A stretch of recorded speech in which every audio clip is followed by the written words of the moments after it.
सत श्री अकाल। तुसीं देख रहे हो द पंजाब टीवी ते मैं हाँ जज सिंह चाहल। अज दे पंजाबी प्राइम टाइम दे विच तुहाडा सारिआं दा बहुत बहुत स्वागत है। पंजाबी प्राइम टाइम दे विच गल करांगे मोदी सरकार दी, जिस नूं कि सारे पासियों झाड़ां पैंदियां दिखाई दिंदियां ने। गरीबी नूं लैके एक नवीं रिपोर्ट सामने आई है, जिस नूं डराउणी रिपोर्ट भी कहा जा सकता है। तुहानूं उस बारे जानकारी देंगे। पंजाब सरकार अजकल की कर रही है, किन्ने कु टीके बचे ने पंजाब सरकार दे कोल, तुहानूं उस बारे भी दसांगे। किसानां अते दुकानदारां ने आपस विच रल के कैप्टन सरकार नूं भाजड़ां पा दित्तियां ने। कैप्टन अमरिंदर सिंह नूं भाजड़ां हुण कांग्रेसी भी पाउंदे दिखाई दिंदे ने। सिद्धू नाल मुलाकातां शुरू हो गईयां ने, तुहानूं सारी जानकारी दिंदे आ। पर सब तो पहलां शुरुआत करदे आ देश दे हालातों।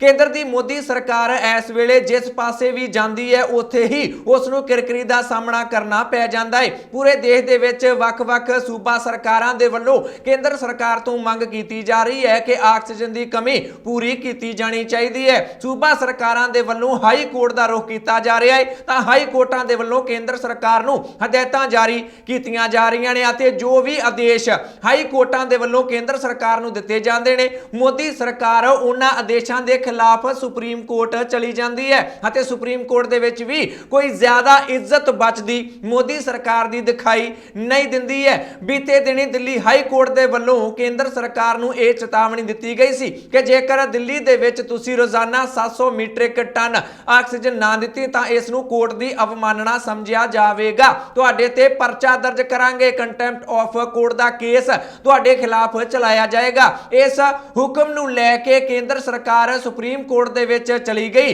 कि यह हुक्म टालिया जाना चाहिए है। सुप्रीम कोर्ट ने इस आदेश ते रोक तां ला दित्ती सी, पर अज सुप्रीम कोर्ट ने अपने वल्लों चेतावनी हुण केंद्र सरकार नूं दे दित्ती है। केंद्र सरकार नूं ताड़ना करदिआं सुप्रीम कोर्ट ने कहा है कि अगले हुक्मां तक रोज 700 टन ऑक्सीजन दिल्ली नूं मुहैया केंद्र सरकार दे वल्लों करवाई जानी चाहिए है। केंद्र सरकार नूं मसले दी गंभीरता नूं समझना चाहिए है। इस करके सानूं ज्यादा सख्ती लई मजबूर केंद्र सरकार ना करे।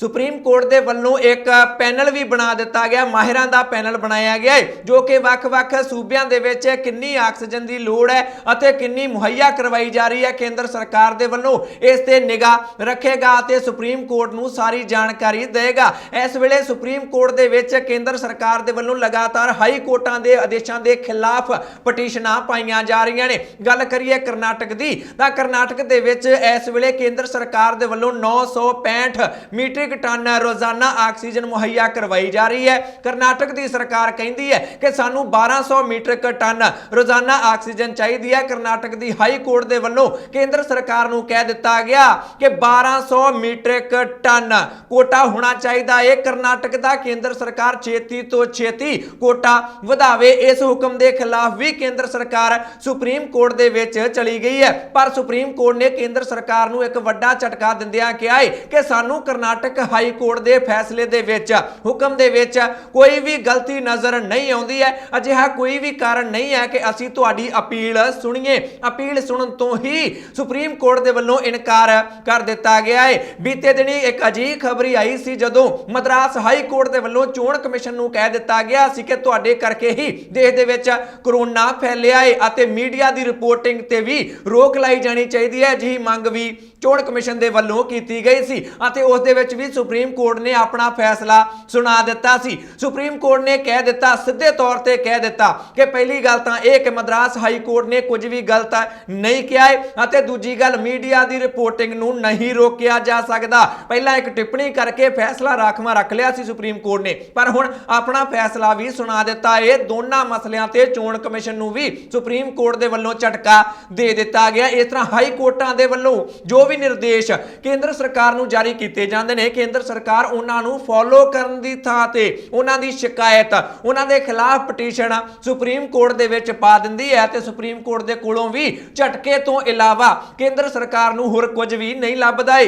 पर जेकर गल करिए दिल्ली दी, तां दिल्ली दी सरकार दे वल्लों पहलां 700 टन रोजाना ऑक्सीजन की मंग की जा रही सी। केंद्र सरकार दे वल्लों सिर्फ एक दिन ही 730 टन ऑक्सीजन मुहैया करवाई गई सी, पर हुण दिल्ली सरकार 976 मीट्रिक टन ऑक्सीजन ते पहुंच गई है। राघव चड्ढा ने इस बारे जानकारी दी है।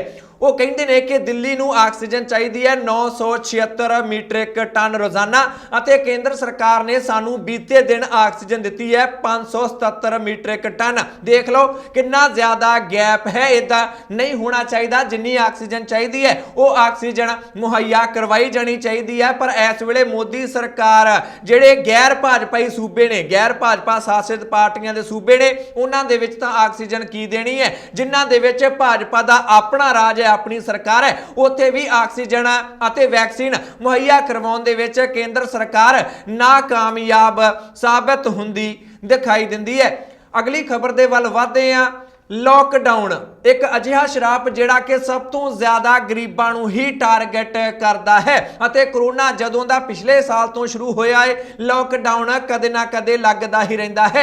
भावें सीधे तौर ते लग जावे, भावें असिधे तौर ते सूबा सरकारां दे वल्लों लॉकडाउन ला दिता जावे। पर पिछले साल दी एक रिपोर्ट सामने आ गई है, आर्थिक रिपोर्ट सामने आई है। अजीम प्रेमजी यूनीवर्सिटी दे वल्लों यह रिपोर्ट नशर की गई है और इस नूं डरावनी रिपोर्ट भी किया जा सकता है। इस रिपोर्ट के अनुसार कोरोना ने सब तो ज्यादा मंदा हाल गरीबां दा कीता है। यह रिपोर्ट कहती है कि भारत दे विच 23 करोड़ गरीबां नूं सब तो ज्यादा कोरोना दे लॉकडाउन दी मार पै गई है। इस रिपोर्ट दे विच मार्च तो लैके पिछले साल दे मार्च तो लैके अक्तूबर तक दे अक्तूबर 2020 तक दे आंकड़े दसे गए ने, जिस दे विच कहा गया है कि देश दे 23 करोड़ गरीबां दी आर्थिक स्थिति बहुत ज्यादा माड़ी हो गई है। उन्हां नूं रोटी दे लाले पै गए ने। रिपोर्ट दे मुताबिक अमीरां नूं फर्क घट पिया है। हां, उन्हां दी आमदन जरूर घटी है, पर उन्हां नूं उन्ना ज्यादा फर्क नहीं पिया जिन्ना कि गरीबां नूं फर्क पै गया है। रिपोर्ट तां इह वी कहंदी है कि कई लोग देश दे विच अजिहे ने जिन्हां दी सारी ही जड़ी बचत सी वो सारी चले गई अते उन्हां दी आर्थिकता दा लक टुट गया है। इस तरह अप्रैल अते मई दे भी आंकड़े जारी कीते गए ने। पिछले साल दी अप्रैल ते मई दे आंकड़े जारी किए गए ने, क्योंकि गरीब लोगों के रोजगार से भी बहुत वड्डा असर इस लॉकडाउन ने पाया सी। अप्रैल मई 2020 इन्हां 2 महीनों के विच ही 10 करोड़ लोगों की नौकरी चली गई सी। यह रिपोर्ट डरावनी रिपोर्ट इस नूं इसे करके ही किया जा रहा है। 15 तो लैके 24 साल तक के जिहड़े नौजवान ने उन्हां ते सब तो ज्यादा इसका असर दस्सिया जांदा है। इस रिपोर्ट के मुताबिक यह रिपोर्ट कहती है कि अप्रैल ਅਤੇ मई ਦੇ ਮਹੀਨੇ ਦੇ ਵਿੱਚ ਪਿਛਲੇ ਸਾਲ ਦੀ ਅਪ੍ਰੈਲ ਤੇ ਮਈ ਦੇ ਮਹੀਨੇ ਵਿੱਚ 15 ਤੋਂ ਲੈ ਕੇ 24 ਸਾਲ ਤੱਕ ਦੇ ਨੌਜਵਾਨਾਂ ਦੇ ਵਿੱਚ 33% ਦੀ ਨੌਕਰੀਆਂ ਉਹਨਾਂ ਦੀਆਂ चलियां ही गई सन। साल का अंत हुंदियां हुंदियां 2020 खत्म हुंदियां हुंदियां 1.5 करोड़ नौकरी होर लोकां दी भी चली गई है। इन्ना वड्डा खप्पा है जिस नूं अगले कई सालों तक नहीं पूरिया जा सकता। गरीबां दा बहुत ज्यादा मंदा हाल होया है। अजीम प्रेमजी यूनीवर्सिटी दे वल्लों यह रिपोर्ट छाया की गई है। इस रिपोर्ट ने खास तौर पर सारे भारत के गरीबां नूं डरा के रख दिता है, क्योंकि जदों भी लॉकडाउन लगता है ਜਿਹੜੇ ਅਮੀਰ ਨੇ ਉਹਨਾਂ ਦੇ ਕੋਲ ਕੁਝ ਬਚਤ ਹੁੰਦੀ ਹੈ, ਉਹ ਤਾਂ ਖਰਚ ਲੈਂਦੇ ਨੇ, ਆਮਦਨ ਉਹਨਾਂ ਦੀ ਵੀ ਘਟਦੀ ਹੈ, ਪਰ ਜ਼ਿਆਦਾ ਫਰਕ ਨਹੀਂ ਪੈਂਦਾ। ਜਿਹੜੇ ਹੈਂਡ ਟੂ ਮਾਊਥ ਹੁੰਦੇ ਨੇ, ਜਿਨ੍ਹਾਂ ਨੇ ਸਵੇਰੇ ਜੋ ਕਰਨਾ ਹੈ ਉਹੀ ਸ਼ਾਮ ਨੂੰ ਘਰੇ ਜਾ ਕੇ ਖਾਣਾ ਹੈ, ਉਹਨਾਂ ਦੀ ਆਰਥਿਕਤਾ ਦਾ ਲੱਕ ਟੁੱਟ ਜਾਂਦਾ ਹੈ। ਤੇ ਅਜਿਹਾ ਹੀ ਕੁਝ ਇਸ ਰਿਪੋਰਟ ਦੇ ਵਿੱਚ ਵੀ ਦੱਸਣ ਦੀ ਕੋਸ਼ਿਸ਼ की गई है। अगली खबर के वल वधदे हां। जेकर हालात देश के इन्ने माड़े ने तां मोदी सरकार के वल्लों पिछले 16 सालों दीयां नीतियां भी बदल दित्तियां गईयां ने। डॉक्टर मनमोहन सिंह की नीति नूं भी मोदी सरकार के वल्लों बदल दिता गया है। आत्म निर्भर भारत का नारा मोदी सरकार के वल्लों दिता गया सी, पर इस वेले भारत आत्म निर्भर रहिंदा दिखाई नहीं दिंदा है, क्योंकि देश नूं हर एक तरीके नाल मदद की लोड़ है, क्योंकि पूरी दुनिया दे विच ही कोरोना फैलिया होया सी। इस करके भारत ने हुण विदेशों के कोलों मदद लैनी शुरू कर दी है। दरअसल 2004 दे विच साबका प्रधानमंत्री डॉक्टर मनमोहन सिंह दे वल्लों यह बयान दिता गया सी कि हुण भारत अपना बचाव आप ही करया करेगा। भावें कोई कुदरती आफत आवे, भावें कोई भी माड़ी घटना हो जावे, उसदी भरपाई खुद भारत ही करया करेगा। आप ही भारत उस नाल नजिठिया करेगा। ना तां बाहरों विदेशी मदद लई जावेगी, ना कोई दान लिया जावेगा, ना ही तोहफे कबूले जाणगे। पूरी सरकार 10 साल जिहड़ी सरकार डॉक्टर मनमोहन सिंह ने चलाई वो अपनी उस पॉलिसी ते पूरी तरह कायम भी रहे सन। ਉਹਨਾਂ ਦੀ ਸਰਕਾਰ ਦੇ 10 ਸਾਲਾਂ ਦੇ ਵਿੱਚ ਬਹੁਤ ਕੁਝ ਅਜਿਹਾ ਹੋਇਆ ਸੀ ਜਦੋਂ ਕਿ ਵਿਦੇਸ਼ਾਂ ਦੇ ਵੱਲੋਂ ਮਦਦ ਦੀ ਪੇਸ਼ਕਸ਼ ਵੀ ਕੀਤੀ ਗਈ ਸੀ, ਪਰ ਮਨਮੋਹਨ ਸਰਕਾਰ ਦੇ ਵੱਲੋਂ ਬੜੇ ਸਨਮਾਨਜਨਕ ਤਰੀਕੇ ਨਾਲ ਉਹਨਾਂ ਪੇਸ਼ਕਸ਼ਾਂ ਨੂੰ ਇਨਕਾਰ ਕਰ ਦਿੱਤਾ ਗਿਆ ਸੀ, ਠੁਕਰਾ ਦਿੱਤਾ ਗਿਆ ਸੀ। ਪਰ ਇਸ ਵੇਲੇ ਦੇਸ਼ ਦੇ ਹਾਲਾਤ ਇੰਨੇ ਜ਼ਿਆਦਾ ਮਾੜੇ ਹੁੰਦੇ ਦਿਖਾਈ ਦਿੰਦੇ ਨੇ ਕਿ ਮੋਦੀ ਸਰਕਾਰ ਨੇ ਉਸ ਪਾਲਿਸੀ ਨੂੰ ਪੂਰੀ ਤਰ੍ਹਾਂ ਬਦਲ ਕੇ ਰੱਖ ਦਿੱਤਾ ਹੈ। ਇਸ ਵੇਲੇ ਭਾਰਤ ਸਰਕਾਰ ਵਿਦੇਸ਼ੀ ਮਦਦ ਵੀ ਲੈ ਰਹੀ ਹੈ, ਦਾਨ ਵੀ ਲੈ ਰਹੀ ਹੈ ਅਤੇ ਤੋਹਫੇ ਵੀ ਭਾਰਤ ਸਰਕਾਰ ਦੇ ਵੱਲੋਂ ਕਬੂਲੇ ਜਾ ਰਹੇ ਨੇ। ਇਥੋਂ ਤੱਕ ਕਿ ਚੀਨ ਤੋਂ ਵੀ ਹੁਣ ਸਮਾਨ ਮੰਗਵਾਇਆ ਜਾਣ ਲੱਗ ਪਿਆ ਹੈ। ਹਾਂ, ਪਾਕਿਸਤਾਨ ਨੂੰ ਲੈ ਕੇ ਅਜੇ ਮੋਦੀ ਸਰਕਾਰ ਨੇ ਨਹੀਂ ਕੀਤੀ ਹੈ। ਪਾਕਿਸਤਾਨ ਨੇ ਮਦਦ ਦੀ ਪੇਸ਼ਕਸ਼ ਕੀਤੀ ਹੈ, ਪਰ ਉਸ ਬਾਰੇ ਕੋਈ ਵੀ ਜਵਾਬ ਅਜੇ ਤੱਕ ਸਿੱਧੇ ਤੌਰ ਤੇ ਅਜੇ ਕੋਈ ਵੀ ਜਵਾਬ ਭਾਰਤ ਸਰਕਾਰ ਦੇ ਵੱਲੋਂ ਨਹੀਂ ਦਿੱਤਾ ਗਿਆ ਹੈ। ਹਾਲਾਂਕਿ ਅੰਮ੍ਰਿਤਸਰ ਤੋਂ MP ਕਾਂਗਰਸੀ ਸੰਸਦ ਮੈਂਬਰ ਗੁਰਜੀਤ ਸਿੰਘ ਔਜਲਾ ਦੇ ਵੱਲੋਂ ਮੋਦੀ ਨੂੰ ਚਿੱਠੀ ਵੀ ਲਿਖੀ ਗਈ ਸੀ ਕਿ ਜਿਹੜੀ ਪੇਸ਼ਕਸ਼ ਕੀਤੀ ਗਈ ਹੈ ਪਾਕਿਸਤਾਨ ਦੇ ਵੱਲੋਂ ਜਾਂ ਫਿਰ ਉਥੋਂ ਦੀਆਂ ਜਿਹੜੀਆਂ NGOs ਨੇ ਉਹਨਾਂ ਨੇ ਮਦਦ ਦੀ ਪੇਸ਼ਕਸ਼ ਕੀਤੀ ਹੈ, ਆਪਾਂ ਨੂੰ ਮਦਦ ਲੈ ਲੈਣੀ ਚਾਹੀਦੀ ਹੈ ਕਿਉਂਕਿ ਅੰਮ੍ਰਿਤਸਰ ਦੇ ਨਾਲ ਹੀ ਬਿਲਕੁਲ ਵਾਗਾ ਬਾਰਡਰ ਲੱਗਦਾ ਹੈ, ਮਦਦ ਲੈ ਲੈਣੇ ਆ। ਪਰ ਭਾਰਤ ਸਰਕਾਰ ਦੇ ਵੱਲੋਂ ਉਹਨਾਂ ਦੀ ਚਿੱਠੀ ਦਾ ਕੋਈ ਵੀ ਜਵਾਬ ਅਜੇ ਤੱਕ ਨਹੀਂ ਦਿੱਤਾ ਗਿਆ ਹੈ। ਅਗਲੀ ਖਬਰ ਦੇ ਵੱਲ ਵਧਦੇ ਹਾਂ। ਪੰਜਾਬ ਦੇ ਹਾਲਾਤ ਕੀ ਨੇ? ਦੇਸ਼ ਦੀ ਗੱਲ ਤਾਂ ਕਰ ਲਈ ਹੈ, ਹੁਣ ਤੁਹਾਨੂੰ ਪੰਜਾਬ ਦੇ ਹਾਲਾਤ ਵੀ ਦੱਸ ਦਿੰਨੇ ਆ। 1 ਮਈ ਤੋਂ 18 ਸਾਲ ਤੋਂ ਲੈ ਕੇ 45 ਸਾਲ ਤੱਕ ਦੇ ਲੋਕਾਂ ਨੂੰ ਟੀਕਾ ਲਾਓ, ਇਹ ਹਦਾਇਤਾਂ ਭਾਰਤ ਸਰਕਾਰ ਦੇ ਵੱਲੋਂ ਸੂਬਿਆਂ ਨੂੰ ਜਾਰੀ ਕਰ ਦਿੱਤੀਆਂ ਗਈਆਂ ਸਨ। ਪਰ ਅੱਜ ਪੰਜਾਬ ਅਤੇ ਹਰਿਆਣਾ ਹਾਈ ਕੋਰਟ ਦੇ ਵਿੱਚ ਪੰਜਾਬ ਸਰਕਾਰ ਨੇ ਇੱਕ ਵੱਡਾ ਖੁਲਾਸਾ ਕੀਤਾ ਹੈ। ਅਤੁਲ ਨੰਦਾ, ਪੰਜਾਬ ਦੇ ਐਡਵੋਕੇਟ ਜਨਰਲ ਅਤੁਲ ਨੰਦਾ ਨੇ ਖੁਲਾਸਾ ਕੀਤਾ ਕਿ ਜੇਕਰ ਅਸੀਂ 18 ਸਾਲ ਤੋਂ ਉੱਪਰ ਵਾਲਿਆਂ ਨੂੰ ਟੀਕਾ ਲਾਉਣਾ ਸ਼ੁਰੂ ਕਰਦੇ ਹਾਂ ਤਾਂ ਸਾਨੂੰ ਇਸ ਵੇਲੇ 2.64 ਕਰੋੜ ਟੀਕੇ ਚਾਹੀਦੇ ਨੇ, ਭਾਵ 2.5 ਕਰੋੜ ਤੋਂ ਵੱਧ ਟੀਕਾ ਚਾਹੀਦਾ ਹੈ। ਪਰ ਇਸ ਵੇਲੇ ਪੰਜਾਬ ਦੇ ਕੋਲ ਇੱਕ ਵੀ ਟੀਕਾ ਨਹੀਂ ਹੈ।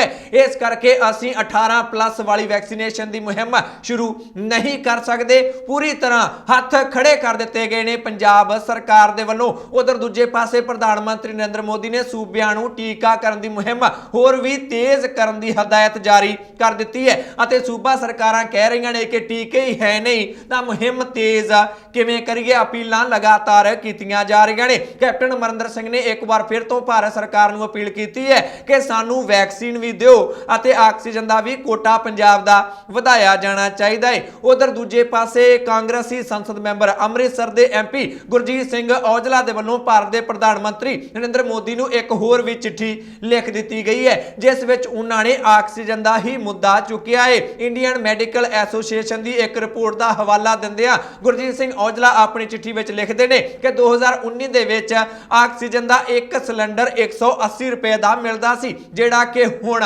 ਇਸ ਵੇਲੇ 600 ਰੁਪਏ ਪ੍ਰਤੀ ਸਿਲੰਡਰ ਤੱਕ ਕੀਮਤ ਪਹੁੰਚ ਗਈ ਹੈ।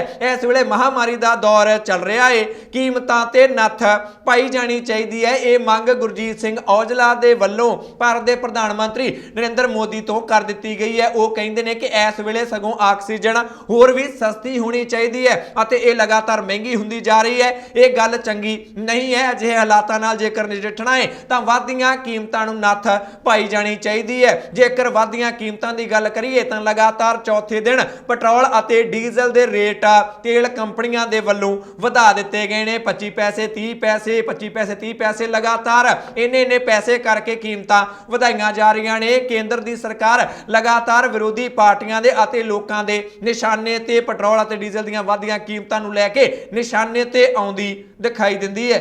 ਅਗਲੀ ਖਬਰ ਦੇ ਵੱਲ ਵਧਦੇ ਹਾਂ। ਗੱਲ ਕੈਪਟਨ ਅਮਰਿੰਦਰ ਸਿੰਘ ਦੀ ਕਰ ਲੈਂਦੇ ਆ। ਪੰਜਾਬ ਦੇ ਵਿੱਚ ਕਰੋਨਾ ਦੇ ਹਾਲਾਤ ਨੂੰ ਦੇਖਦਿਆਂ ਸਾਰੇ ਹੀ ਸੰਸਦ ਮੈਂਬਰਾਂ ਦੇ ਨਾਲ ਕੈਪਟਨ ਅਮਰਿੰਦਰ ਸਿੰਘ ਦੇ ਵੱਲੋਂ ਇੱਕ ਬੈਠਕ ਕੀਤੀ ਗਈ ਹੈ, ਜਿਸ ਦੇ ਵਿੱਚ ਜ਼ਿਆਦਾਤਰ ਕਾਂਗਰਸੀ ਸੰਸਦ ਮੈਂਬਰਾਂ ਨੇ ਘੱਟੋ ਘੱਟ 15 ਦਿਨ ਦਾ ਲੋਕਡਾਊਨ ਲਾਉਣ ਦੀ ਸਲਾਹ ਕੈਪਟਨ ਸਰਕਾਰ ਨੂੰ ਦੇ ਦਿੱਤੀ ਹੈ। ਸਾਰੇ ਸੰਸਦ ਮੈਂਬਰ, ਲਗਭਗ ਸਾਰੇ ਹੀ ਸੰਸਦ ਮੈਂਬਰ ਇਹ ਕਹਿੰਦੇ ਨੇ ਕਿ ਜੇਕਰ ਕਰੋਨਾ ਦੀ ਚੇਨ ਨੂੰ ਤੋੜਨਾ ਹੈ ਕਿ ਅੱਗੇ ਨਾ ਵਧੇ ਤਾਂ ਜਿਹੜੀਆਂ ਹੁਣ ਪਾਬੰਦੀਆਂ ਲਾਈਆਂ ਗਈਆਂ ਨੇ ਕਿ ਇੰਨੇ ਵਜੇ ਤੱਕ ਖੋਲ ਸਕਦੇ ਹੋ, ਇੰਨੇ ਵਜੇ ਤੱਕ ਆ ਕਰ ਸਕਦੇ ਹੋ, ਇਹ ਸਹੀ ਨਹੀਂ, ਕਾਰਗਰ ਸਾਬਤ ਨਹੀਂ ਹੋਣਗੀਆਂ। ਪੂਰਾ ਲੋਕਡਾਊਨ ਇੱਕ ਵਾਰ ਲਾ ਦੇਣਾ ਚਾਹੀਦਾ ਹੈ ਕਿਉਂਕਿ ਪੰਜਾਬ ਦੇ ਵਿੱਚ ਇਸ ਵੇਲੇ ਜਿਹੜੀਆਂ ਪਾਬੰਦੀਆਂ ਲਾਈਆਂ ਗਈਆਂ ਨੇ ਉਹਨਾਂ ਦਾ ਵਿਰੋਧ ਵੀ ਲਗਾਤਾਰ ਕੀਤਾ ਜਾ ਰਿਹਾ ਹੈ। ਪਰ ਕੈਪਟਨ ਅਮਰਿੰਦਰ ਸਿੰਘ ਲਗਾਤਾਰ ਮੁਕੰਮਲ ਲੋਕਡਾਊਨ ਤੋਂ ਨਾ ਕਰਦੇ ਦਿਖਾਈ ਦਿੰਦੇ ਨੇ। ਉਧਰ ਦੂਜੇ ਪਾਸੇ ਜੇਕਰ ਗੱਲ ਕਰੀਏ ਦੁਕਾਨਦਾਰਾਂ ਦੀ ਤਾਂ ਦੁਕਾਨਦਾਰਾਂ ਦੇ ਵੱਲੋਂ ਲਗਾਤਾਰ ਕੈਪਟਨ ਅਮਰਿੰਦਰ ਸਿੰਘ ਦੀਆਂ ਪਾਬੰਦੀਆਂ ਦਾ, ਪੰਜਾਬ ਸਰਕਾਰ ਦੀਆਂ ਪਾਬੰਦੀਆਂ ਦਾ ਵਿਰੋਧ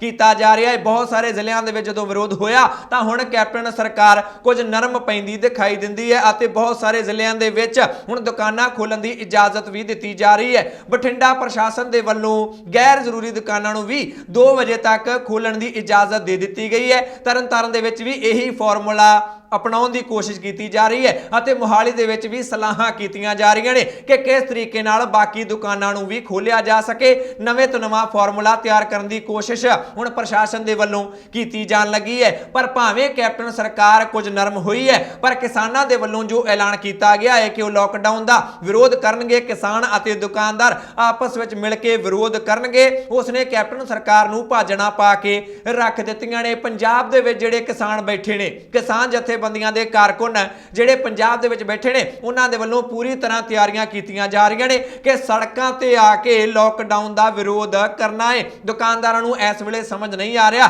ਕਿ ਪ੍ਰਸ਼ਾਸਨ ਨੂੰ ਮਨਾਇਆ ਜਾਵੇ ਕਿ ਸਾਨੂੰ ਦੁਕਾਨਾਂ ਖੋਲ੍ਹਣ ਦਿਓ, ਕਿ ਜਾਂ ਫਿਰ ਜਿਵੇਂ ਕਿਸਾਨ ਕਹਿ ਰਹੇ ਨੇ ਕਿ ਆਓ ਦੁਕਾਨਾਂ ਖੋਲ੍ਹ ਦਿੰਦੇ ਆ, ਪ੍ਰੋਟੈਸਟ ਕਰਦੇ ਆ, ਪ੍ਰਦਰਸ਼ਨ ਕਰਦੇ ਆ, ਫਿਰ ਆਪੇ ਹੀ ਕੈਪਟਨ ਸਰਕਾਰ ਮੰਨ ਜਾਏਗੀ। ਉਹ ਤਰੀਕਾ ਸਹੀ ਹੈ ਕਿ ਜਾਂ ਫਿਰ ਚੁੱਪ ਚਪੀਤੇ ਮੰਗ ਕਰੀ ਜਾਂਦੇ ਆ, ਆਪੇ ਹੀ ਸਰਕਾਰ ਇਜਾਜ਼ਤ ਦੇ ਦੇਗੀ। ਪਰ ਜ਼ਿਆਦਾਤਰ ਦੁਕਾਨਦਾਰ ਇਸ ਵੇਲੇ ਕਿਸਾਨਾਂ ਦੇ ਨਾਲ ਆਉਂਦੇ ਦਿਖਾਈ ਦਿੰਦੇ ਨੇ, ਕਿਉਂਕਿ ਇਹਨਾਂ ਦਾ ਕਹਿਣਾ ਹੈ ਕਿ ਜੇਕਰ ਕੁਝ ਕੁ ਦੁਕਾਨਾਂ ਖੋਲ ਦਿੰਦੇ ਨੇ, ਕੁਝ ਕੁ ਨੂੰ ਬੰਦ ਕਰ ਦਿੰਦੇ ਨੇ, ਇਹ ਤਾਂ ਬਿਲਕੁਲ ਨਾ ਇਨਸਾਫੀ ਹੁੰਦੀ ਹੈ। ਖਾਸ ਤੌਰ ਤੇ ਜਦੋਂ ਠੇਕਿਆਂ ਨੂੰ ਖੁੱਲਾ ਦੇਖਦੇ ਨੇ ਦੁਕਾਨਦਾਰ, ਤਾਂ ਉਹਨਾਂ ਨੂੰ ਠੇਕੇ ਬਹੁਤ ਜ਼ਿਆਦਾ ਚੁੱਭਦੇ ਨੇ ਕਿ ਇਹ ਜ਼ਰੂਰੀ ਚੀਜ਼ ਹੈ ਅਤੇ ਜੋ ਅਸੀਂ ਵੇਚਦੇ ਆ ਉਹ ਗੈਰ ਜ਼ਰੂਰੀ ਹੈ। ਇਹ ਕਹਿ ਕੇ ਲਗਾਤਾਰ ਦੁਕਾਨਦਾਰਾਂ ਦੇ ਵੱਲੋਂ ਕੈਪਟਨ ਅਮਰਿੰਦਰ ਸਿੰਘ ਨੂੰ ਤਿੱਖੇ ਸਵਾਲ ਕੀਤੇ ਜਾ ਰਹੇ ਨੇ।